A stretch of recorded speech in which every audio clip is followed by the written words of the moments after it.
तेबे सांग मैंने आपण मान प्रिय धारावाहिक तोरी तो सीरियल एपिसोड रे आपण मैंने देखा पाइबे आज कामिनी जेजेमा झील जानकी को चिन्ह पारी जोशोदा देवी को कोड़े नहीं। हाँ सांग मैंने आपण मैंने देखा पाइबे जे आज जोशोदा देवी जितेबाला सब पछ कथा मन पड़ जाए आ निजक चिन्ह पारी सी ही होती प्रकृत में जानकी बोली एत बहुत कष्ट होची झी चिकी आ राम को गोटे सुंदर लोरी गीत गाई शुआउे आ गीत शुणी पूरा परिवार लोक उठी आसबे जोशोदा देवी की देखी आश्चर्य हो पड़े आते कामिनी जेजेमा जेजेबापा को कहते यहाँ केमिति संभव अरे ए गीत तो मो झील जानकी केवल जानी आईटा केवल मो पाई आ श्रिया गाऊला किंतु ए जोशोदा देवी ए गीत कौटू शिखिले ए प्रकृत में किए ये आ मो जानकी ना तो एमती कही कामिनी जेजेमा बहुत कांदे आते जोशोदा देवी देखुं माँ कामिनी जितेबाला आसुँच से माँ बोली कहते कि कामिनी जेजेमा कष्ट एत पाई झील को मन पकई रूम को चलीजे आउ सी किसी भी कहींपारे आते जानकी माने जोशोदा देवी माँ को चाहिए भी डाकी पारे आउ ए समय माधवी आसी कहते अरे तुम तो बड़ चालाक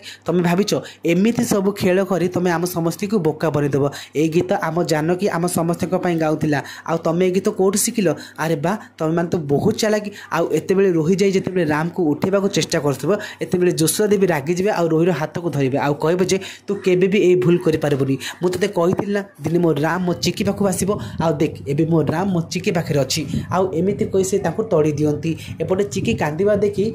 सन्ध्या आउ माँ जानकी माने जोशोदा देवी चिकी को साहस दियंती आउ कहते जे केवल राम तोरी पाई तो पाई।